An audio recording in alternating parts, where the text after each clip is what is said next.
Okay, let's move on to rentals. Everybody that's viewing, that's considering Chiang Mai and Thailand, now they got to know how much can they find a rental for? I live in it's 52 square meters, so it's around like 560 square Yeah, feet. that's good size. Um, yeah. And it's one bedroom. I have a pool, a small little gym. I Wow. have service. So anytime I have, maintenance issues, if I can't fix it, they send a technician up here. So I live about 10 minutes from Niman and 15 minutes from Old City.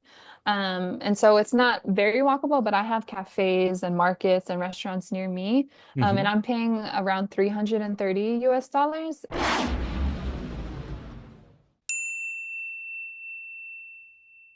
All right, so today we are heading over to one of the most beautiful countries on the planet. We're heading over to Thailand with my new friend Kat Phillips. Kat, thanks for being a part of the podcast. Thanks for having me. It's a pleasure meeting you. It's absolute pleasure finding your YouTube channel. Mhm. Kat, you live in Chiang Mai, which I've never been, but everybody that I've ever talked to about Chiang Mai, they fall in love with this place. There's something special there. But I also Mhm. found your YouTube channel, you talk a lot about living in Thailand and Chiang Mai. We're going to what's the name of your YouTube channel? So it's the handle is at Catherine Nick, so Katherine, and then Nick is Nic. Okay, yeah, and we'll put that in the Yeah. description below for people who can find you.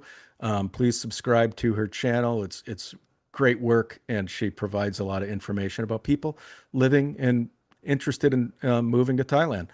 So, Kat, let's first start off by you sharing a little bit about who you are, where you're from, and how you landed in Thailand, how long you've been there, and why Thailand. Yeah, so I originally came out to Chiang Mai in 2019. I had never been to Thailand before. I was just finishing grad school, and in my last 6 months of grad school, I was kind of itching to travel. I thought I could just take a gap year and use it to travel, and then I can go back and, start counseling and doing all of that stuff. And so I ended up actually finding a 1 year family counseling contract here at an international school. And so I figured, great, I can travel and still kind of get my foot in the door with counseling. And so I did that. And I told myself, if within, I have this year contract, if I absolutely hate it, I can go back. I feel like a lot of people get stuck in like, oh, I'm not sure if I want to take the risk. But I told myself, okay, you have the year. If you hate it, you can go back. You're not stuck. So I took the leave. Within like 6 months of being there, I knew exactly, like, I knew I was going to be there long term. I just immediately fell in love with the place. But I'm originally from San Diego, from California. And I had never even left California before.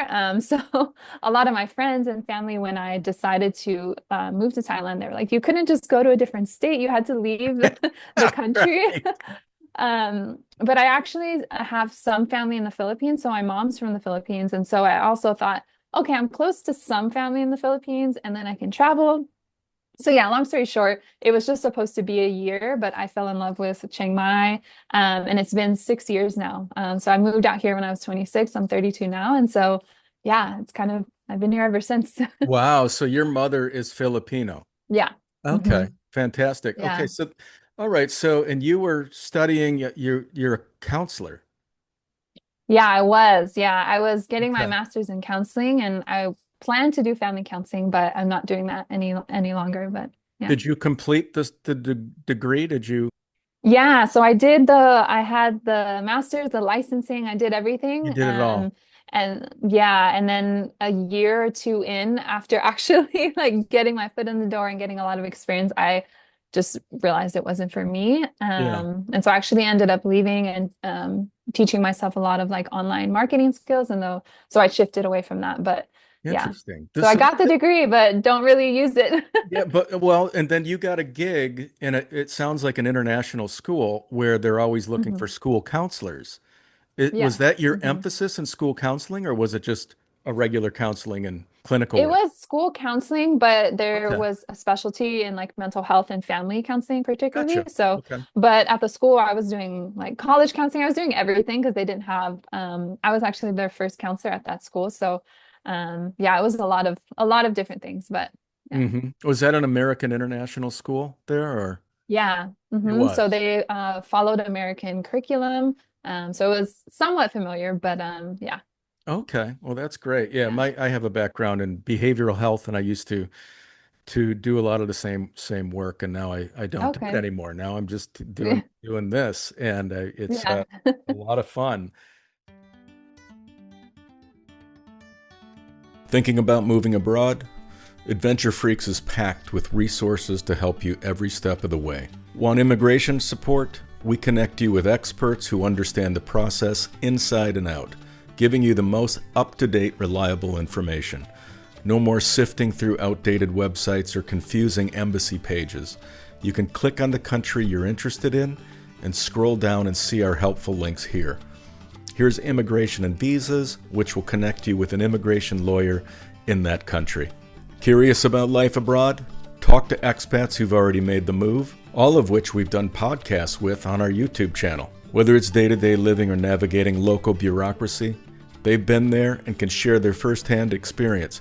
You can also book a one-on-one consultation with me. I've spoken with hundreds of expats and professionals around the world, and I'm here to help you navigate the process and find the right destination for you. Not sure where to go? Our ideal destination finder can help. Answer 20 simple questions and discover the top 3 countries that match your lifestyle and priorities, all based on your answers. Plus, you can dive into our helpful articles covering everything from finding housing to understanding healthcare abroad. AdventureFreaks.com makes it easy to get the answers you need straight from the source. If you're ready to start your journey, we're here to help. So, Mhm. okay, that's great. So, and you fell in love with Chiang Mai. Now, how many years have you been there? 6 years now. You've been hmm there for 6 years. So Yeah, full time. you must see a lot of people come and go. Yeah, yeah. Chiang Mai is such a transient place, and it's nice, but it's also really difficult for people who are here long term because I feel like you constantly have to rebuild friendships and community sometimes. Yeah. But there's also, it also gives you a reason to travel and visit people all over the world too. So hmm it's like yeah, bittersweet. Yeah. And do you get an opportunity to go explore other countries nearby? Yeah, yeah. So Vietnam, Indonesia, Philippines. There's some other places I still want to see, but yeah, the flights from Thailand are actually really, really affordable just because of the proximity to the other countries. But hmm yeah. Okay. How much do they cost to fly to Vietnam, for example, or the Philippines? Yeah, so I think last year I went to Vietnam and I want to say I paid around $200-ish. Okay. Yeah, more or less. Okay. And how did you like that? How was that experience? I really liked Vietnam, but there's something different about Thailand. And I don't know if it's just the people or the culture, but it was different and I enjoyed it, but I prefer Thailand. Okay. All right. Well, Yeah. before we dive into the visa, explain a little bit about what Chiang Mai is like, because describe it, because a lot of people that go there, they do fall in love with it. And it's just this hmm unique area in Thailand that just, it's a smaller little area. It's not on the beach, but people love it. hmm Why? There's a really different feeling here. I don't know if it's the slow pace of life, because a lot of people, when they think of Thailand, they think of Bangkok. And Bangkok is the capital of Thailand. So it's very busy, the hustle bustle, traffic, lots of people, lots of noise.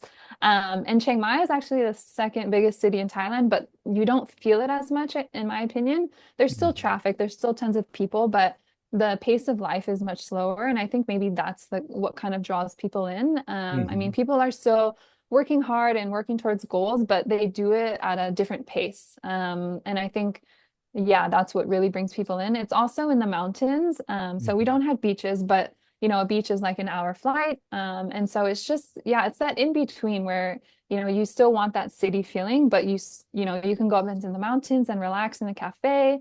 And so it has a mix of both. Mhm. And I think that's what draws me in. And I've talked to a lot of people who experience similar things. Yeah. Now, years ago, I lived in Seoul, Korea, and I lived Mm, in this neighborhood that had a small temple, and I befriended the monk, the Buddhist monk that was there, and he pretty much taught me a lot about meditation. And I used to mm, go into this this temple, and I would meditate, two, three, four times a day and just sit and practice. And it was really a wonderful Yeah. experience just being in Asia, but diving into that. Do you have access to that kind of thing in Chiang Mai too? Yeah, so that's actually another reason why people come here because we have a lot of people do like silent retreats, and they have a lot of temples where they invite foreigners to come in and practice and learn about the culture as well. I mean, they have it in other parts of Thailand, but I think it's special here because of that. Okay. All right. Yeah. Well, thanks for that info. Let's dive into the visa requirements. So everybody that moves to Thailand, they're going to need a visa to live there. What can you share about that? Yeah, so there's a lot of different options. If you want to live here long term, what a lot of people were doing before is the education visas, just because it was more simple. So education visas, you can study Thai language, you can study Muay Thai, we have it's called self-defense classes. Cool. And so those are the common ones. But those are usually maxed at a year at a time. So each year you have to renew. But with education visas, from what I know, it always changes so much. But the max that you can do is usually like 2 or 3 years. Okay. Some people you say like you can study Thai language for 3 years and then switch to something else, but it kind of depends on the immigration officer and all of those things. But a lot of people do education visas. Okay. But recently, we Thailand released it's called the Destination Thailand visa. And that was released last June, I want to say. And this is a 5-year multiple entry visa. So basically, on this one, you get 180 days. So basically, it gives you the initial 180 days, and then you have to, travel and leave the country and come back. And as soon as you come back, you get another 180 days, and you can do that for 5 years. So you don't Okay. have to constantly reapply for visas like you do with the education visa. Okay. So it's a little different. And then the Destination Thailand visa also has a financial requirement where the education visa doesn't require that. Okay. So every 6 months you have to leave with the destination visa? Yes, you can do so. What I've been told, because it's so new, I've been told you can do one extension in the country, but Okay. with the extension, you have to basically reapply with all of the same documents, like get the bank statements, do all of that again. And so a lot of people, for just peace of mind, they'd rather just, travel for the weekend and come back. Hmm. But from what I was told, you can do it once in the year. I Okay. haven't tried it myself yet, but yeah.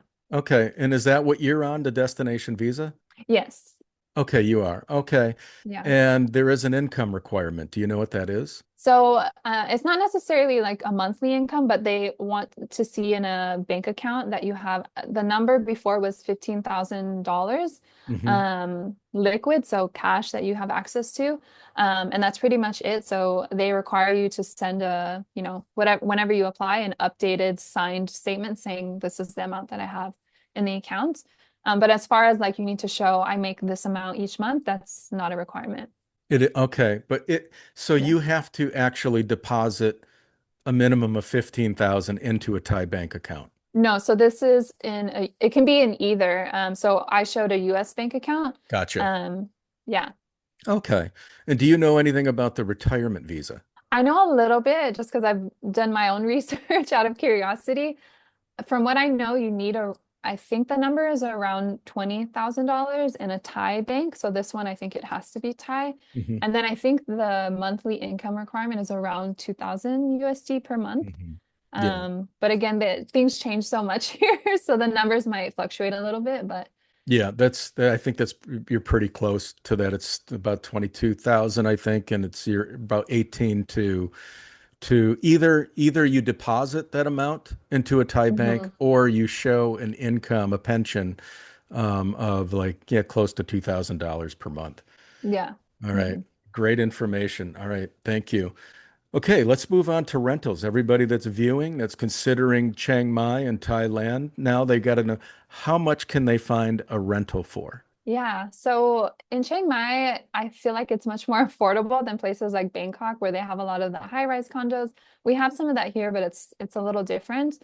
For here, you can find a condo anywhere between 300 US dollars to 600 on the more luxury side of things. And I also know some people that are living on a lot less, but it kind of just depends on the location. So the closer you are to the main city center, so like Niman, Old City, the prices for condos are going to be a lot more expensive. Hmm. And then if you go further out, obviously the price changes. So anywhere between 3 to 600 USD, Okay. Oh, what more do or you get? less. What do you, let's start out with 300. What do you get for 300? What does the apartment look like? And how far Mhm. away are you from, the center of the city? Would you need to take a tuk-tuk in to just visit, or can you still walk to places, cafes, restaurants, and eat pretty easily? Yeah, so I'll just give an example for me. So I live about 10 minutes from Neiman and 15 minutes from Old City. And so it's not very walkable, but I have cafes and markets and restaurants near me. And Hmm. I'm paying around 330 US dollars. Kat, when you say 10 to 15 minutes away from the center, is that walking distance or in a tuk-tuk? This is, yeah, in a car. We have Grab, which is like Uber. Grab. Yeah. Okay. hmm Okay. So you're a Yeah. good distance out. I mean, that would be a long walk to the city center. Yeah, yeah. So Chiang Mai, it's hard to because it depends on the area, but some places are not very walkable. Unless you're in like Niman or Old City where you can just, open your hotel door and walk outside. But most people here just take Grab because it's more affordable. But yeah, so yeah, about 10, 15 minutes out and I live in it's 52 square meters, so it's around like 560 square Yeah, feet. that's good size. Um, yeah. And it's one bedroom. I have a pool, a small little gym. I Wow. have service. So anytime I have, maintenance issues, if I can't fix it, they send a technician up here. There's a lot of resources for the tenants here. Yeah. Okay. Yeah. Wow, that's a great, it sounds like a terrific place for 330 a month and you get the gym and the pool. That's hmm pretty. Does that include utilities? No. So I pay that Okay. separate. I usually pay around I want to say I run my AC a lot here, like Okay. nonstop. But I pay around 60, 70 USD for electricity here. Okay. How about like water and do you do gas at all or? No, so water bill, I usually pay maybe $3 per month. Okay. Are there any That's not other much. utilities that you got to cover? I pay my Wi-Fi. I'm paying around $16. Wow, that's a And good deal. then yeah. And then I mean just my cell bill, I'm paying 13-ish for my cell phone. Now, do you have a dual cell where you keep your US number? No, and a lot of people ask me that because they want to keep their US number. I just got rid of mine. But Okay. I have a Thai SIM card. But anytime I go home to visit or go somewhere else to travel, I just use a eSIM Okay. while I'm visiting. Yeah. Okay. Do you have any issues with like authenticating accounts that you still have back in San Diego? Yes, I do. Okay. How do you get Yeah. around that as a person living in Thailand and you always get these codes? Oh, we gotta text you, we gotta do this, and they're like, how do you text a Thai number? Yeah, so I have Charles Schwab because they reimburse ATM fees. So I actually changed my authentication to be via email. Okay. They still have a number just to have on file, but I do it via email. I know some Okay. other people, they actually purchase, I think it's Google Voice, and they purchase a number there. But with Google Voice, it can be tricky sometimes with Yeah. authentication. But yeah, if you can, I do it to set or also there's an authenticator app on the iPhone that I use also, but yeah, it can be Okay. a pain. Well, that's a good tip to change your authentication to an email as opposed to your phone number because you're going to be living abroad and you're going to get a hmm local plan and Yeah. it's going to be harder to authenticate Yeah. overseas. All right. Great information. All right, so groceries. How much do people pay for groceries per month? Would you think you average there? So I actually don't really cook at home just because it's much more affordable out. But eating out, I eat out 3 times a day and at cafes. Wow. I'm spending a lot on food, which people always give me a lot of crap for. Because the international like cuisine, scene here is really, really great. Oh, So yeah. I spend around 400 to $500 a month on food, but But that's again, three restaurants. times a day. But Yeah, restaurants. that's what you pay for restaurants. So that I keep that separate. So Yeah. okay, so you're doing about 400 a month because you're eating out every day pretty much. Are you Yeah. spending anything on groceries? I mean, do you buy juice or milk or I buy any eggs? very little things. I like oatmeal, eggs, drinks, snacks, Yeah. things like that. I'm probably paying each time no more than 500 baht, which is around, I want to say 16, $17. Would you say a Yeah, week? more or Is less. that a week or a month? I would say every 2 weeks. Every two Yeah. weeks. Yeah, Okay. more or less. So your Yeah. budget is like $32 per month for Yeah. groceries Yeah. because you're, But there's some people that do like to cook. I prefer not, and it's really affordable. So, well, how much um, is Thai food is one of the draws of Thailand. yeah. I mean, it's Hmm. incredible. Hmm. I mean, what does a Thai dish go for there at a just typical restaurant in Chiang Mai? Yeah. Yeah. So there's a dish called pad kapow, which is basically like basil, spicy stuff, meat. You can get it for $2, $3. There's Okay. a lot of local Yeah. places around me. Sometimes I go there. Um, but yeah, so if you're looking to, eat more, I mean, I think maybe because I've been here so long that I love Thai food, but sometimes I like to mix it up. But yeah, you can definitely live on a lot less. You don't need to spend 400, but Well, yeah, if you're yeah. spending $400 and it's $2 to $3 a meal, you must be downing about 10 meals a day. Yeah. Yeah. It's like, man, the food's so good. That's very true. Yeah, that's okay. All right. So the next thing we have up is getting around. So you mentioned Hmm. you have Grab out there, which is similar to like Uber. I believe that's on your phone. It's like an app, right? Yeah. Okay. Explain what Yeah. that is and how much that would cost to get around. Yeah. So you can use Grab for food delivery. If you need to like move things, you can order a truck and they can move things for you. And also just normal transportation. Transportation just from, 10 minutes, 15 minutes out, it's no more than usually $3 to $5 Mhm. per like one way. Okay. Um, and then food delivery, the delivery fees are usually no more than like $1 or $2. Okay. Um, but it's really convenient. There's other apps. There's one called Maxim, Bolt. So they have all these other ones now, but Grab is the more known one. Yeah. Um, but yeah, so if you're concerned about transportation, it's really convenient. You don't have, everyone always worries about, oh, I have to drive a motorbike or I have to get a car, and you don't really need to. I mean, it's really convenient. So Hmm.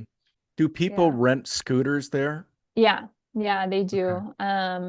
But I was actually just in a motorcycle accident maybe 2 months ago. Oh, And so I was very like, yeah, scooters, motorcycles. But my perspective has changed a lot on that. yeah. But yeah, a lot of people come here and not always licensed or not always experienced. But yeah. Yeah. And how much are scooter rentals per month? Do you know? Yeah, when I was renting, it was around 2,500 baht per month. So I want to say trying to do the three, a little less than $100 a month, more or Okay. less. For scooter Um, rentals. Okay. yeah, yeah, Okay, but you no longer do that. So you rely on the public transportation like Grab. How much do you think a person getting around, living a little outside of like where you live, would need per month to just kind of maneuver around the city? yeah. Um, I would say maybe 2 or 300 per month. Okay. Um, I mean, and it depends how often, you're going out, where exactly you're going, but yeah, I would say no more than that. And do they I have ended up Go ahead. Sorry, go ahead. I was just saying I ended up actually getting a used car here. And when I did the calculations between Grab, like long term, and the car, it ended up being more or less the same.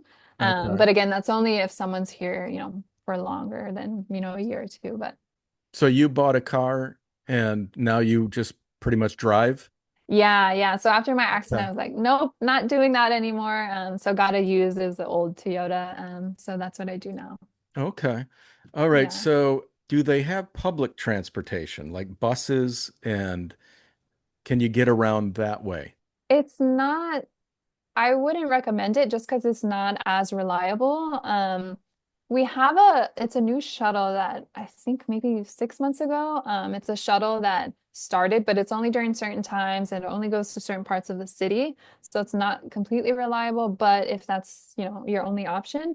But other than that, I would say Grab would be a better bet. So you're Hmm. not having to wait around yeah, or if you go somewhere and you end up stuck and not having a ride back because the shuttle's not running anymore. Hmm. People use the tuk-tuks also, but I find the tuk-tuks are a lot more expensive. Oh, okay. Yeah, and I don't know if it's just because when they see foreigners, they charge more sometimes. Yeah, sure. But yeah, I would say Grab over public transportation because in Bangkok they have, the BTS or other things like that, but we don't have that in Chiang Mai. Yeah. Have you, since you've been there and from you said you moved there in 2019, have you seen an uptick in expats that are moving there since then? Yeah, yeah. You More in have. the last, yeah. I mean, there's always people coming to travel, but I think like long-term expats, more and more the last 2, 3 years. I see a lot more families also as well. Do you So see bef retirees, older people that yes. are, you do? Mm-hmm. And where Yeah, are they, yeah. where are all these people coming from? Where would you say the majority of the people are coming from? Honestly, all over. Everywhere. Yeah. Yeah, I meet people, they, finished work in the UK and moved here, the US. Yeah, a lot everywhere really. Okay. Yeah. All right. All right. Great information. All right. The next thing is what do you do? What does Chiang Mai have to offer um, for entertainment, for just doing things, activities, Mhm, or like do they have any? Is there an art community there? Do they have any theater? Do they have any dance? mhm. What can you share about that? Yeah, so there's actually a huge jazz music scene in Chiang Mai, also in Bangkok too, but so they have musicians that come, oftentimes it's people just traveling through and they bring, their saxophone or they bring whatever instrument they play. And there's a lot of really great jazz bars here, where people will just come together and kind of jam out together, eat some Hmm. food, have some drinks. And each year they have it's the International Jazz Festival here. Hmm. So they have, artists that come from other parts of the world and come here. So that's a really fun thing to do. There's also a lot of like dance workshops. So if you're into like salsa or you're wanting to learn bachata, those kind of things, Hmm. they have instructors also from, Spain and other parts of Europe that come here to teach. Hmm. And so that's a fun way to meet people also. Um, yeah, there's a lot. The What it international food scene, like, Yeah, what do typically those types of classes cost? if you want to take a, salsa, bachata dance class, something like that, more or less $6 or $7, for Okay. like a 1 hour class. Yeah. Do they do Yeah. any like now Muay Thai is a form of Mm. MMA fighting. It's very popular in Mm-hmm. Thailand, very popular. I Mm-hmm. mean, do they offer Mm-hmm. courses like that? I'm guessing they do. Yeah, so there's a lot of group if you're into the group Muay Thai classes. So you have people there with you, or they do one-on-one classes. Those are more or less around the same too, 6, 7, sometimes a little more expensive if you want the private classes. Hmm. So that's another if you're active and you want to get in shape or learn Muay Thai, Hmm. that's also another option too. Is there much hiking or outdoor activity type stuff going on there? Yeah, there's a hiking group, there's a rock climbing group. There's a lot of different little communities. There's also a lot of there's like 5K, 10K runs, half marathon. So yeah, if you're into, if you have a really active lifestyle, there's a lot Hmm. of opportunity for you to meet people or join some sort of community for that here too. Yeah, do you participate in any of that? Do you do the No. 10Ks or the Muay Thai? No, I used to No? run track and I think I just burned myself out. But I have a gym here that I really like going to. And so I'm doing that. I've tried the hiking group, but it's just way too hot for me here. Uh, but yeah, I've tried some of them and I like it because it's a really, even if you're, not the greatest, Muay Thai fighter, but it's nice to, find a community, you have a little social circle. So yeah. Yeah, yeah, absolutely. All right, great info. Okay, the last thing on our list, everybody's always interested in learning about the healthcare. What is the Mm. healthcare like in Thailand, in particular Chiang Mai, and is it affordable for expats? Yeah, so I can speak from personal experience because I was just in a motorcycle accident 2 months ago. So yeah, I was in the ambulance, the emergency room, everything, and had the MRIs, I had 2 or 3 weeks of appointments and follow-ups. I think I paid no more than I want to say 1,500 US dollars. Wow. Um, Okay. yeah. Yeah. And so usually an ambulance ride alone would be probably half of that in the US. Oh, yeah, Uh, easy, easy. yeah. Yeah. And I pay, so I actually signed up for the expat health insurance here through a broker. Okay. And it's a French company. And so it covers me here, but also in Europe, other parts of Asia. And I pay $131 a month. Okay. Um, and this actually, so I had surgery. I had ACL surgery about 2 months ago. Uh-huh. Um, and they covered it completely, like 100% at one of the nicest hospitals here as well. Wow. Um, So you got a and the care, comprehensive plan for 131 bucks that pretty much covers everything. yeah, so my plan actually only covered it's complicated inpatient. But because I had surgery related to an accident, the outpatient, before, I had my surgery, everything was covered. Hmm. Um, but yeah, more or less, yeah. Okay. And this is through what company? It's called ACS. ACS. And they're Yeah, located AC. out of Thailand. It's a French company, yes, but they have a broker here in Uh, Chiang Mai. ACS, and there's a broker. Okay, so you can actually, well, while you're there, shop around and talk to some of these brokers to get an idea of what you'd pay per month to have coverage. Yeah, because ACS isn't the only one. They have a lot of different options depending on what you need. Maybe you have some health conditions and things like that. Hmm. They can definitely recommend, maybe this one would fit you better. But yeah. Yeah.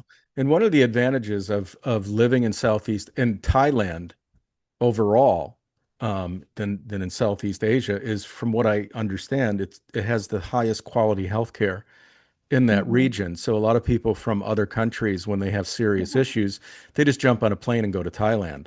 Mm-hmm.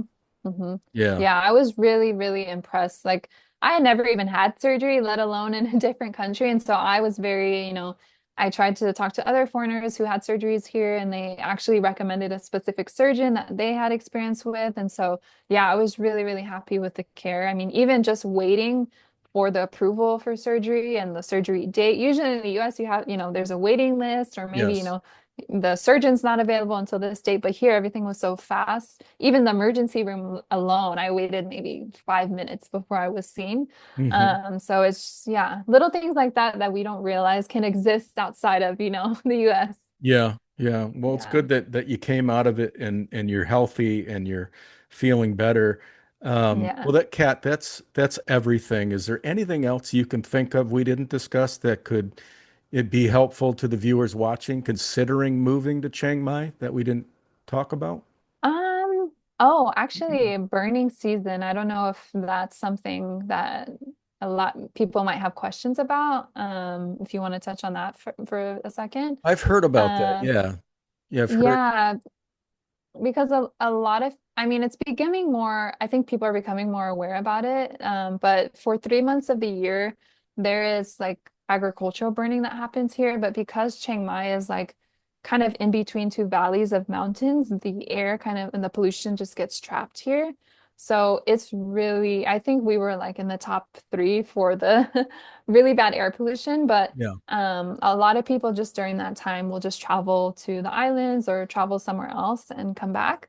But I think, yeah, it's important to, especially if you have pre-existing, maybe you have asthma or different things. A lot of Yeah. people get, sinus infections and are sick during that time. But I think it's just important for people to be aware because, when I came here, I had no idea what it was. And then I couldn't see the mountains one morning. I was like, well, something's off here. Hmm. But I think it's just an important thing for people to know so they can prepare or, plan for that. But yeah. Yeah. When that occurs, can you actually smell the burning in the air? Does the quality of the air change where it smells? Sometimes, Hmm. but you can just feel it. It's just a little harder to breathe. Maybe your eyes are itchy, your nose starts to get runny. Okay. But people, a lot of the restaurants and cafes and places here, they put air purifiers during that time. So it's not like you have to stay locked inside, but you just Yeah. take extra precautions. Put a purifier in your home too. Yeah. But yeah, there's ways around it, but it's just, yeah, I always just tell people just be prepared. Well, yeah, as the popularity of Chiang Mai grows, I've read a bit about this concern, and I would think that maybe they're probably discussing alternative routes to not burn so that you don't have the pollution every year Hmm. that seems to Hmm. drive people out. But again, if it's almost like kind of cool because then you can go and escape and go stay somewhere on a beach in Thailand because it's some of the Yeah. best beaches in the world for 3 months and Yeah. then just go home. It's a good Yeah, it reason gives it gives you a reason to re- travel it for gives you a sure. reason to get out for a bit. But, Yeah. for people that aren't as mobile and don't want to do that, I would think that they would be Hmm. kind of, strategically looking at ways to fix Hmm. that. Maybe they will down the road. Yeah, I mean this past year it was the best that we've had. Like it improved so much. I don't know exactly what they did different, but this year maybe the rain, I don't know, but it was much Yeah. better than previous years. So maybe it will slowly get better, but Yeah. yeah. All right. Well, Kat Phillips, thank you so much for taking the time to share all this information. I truly appreciate it. Yeah, thanks for having me. And make sure that you guys check out her YouTube her YouTube channel. We're going to post her link in the description below. All right. We'll talk to you soon, Kat. Thank you. Bye-bye.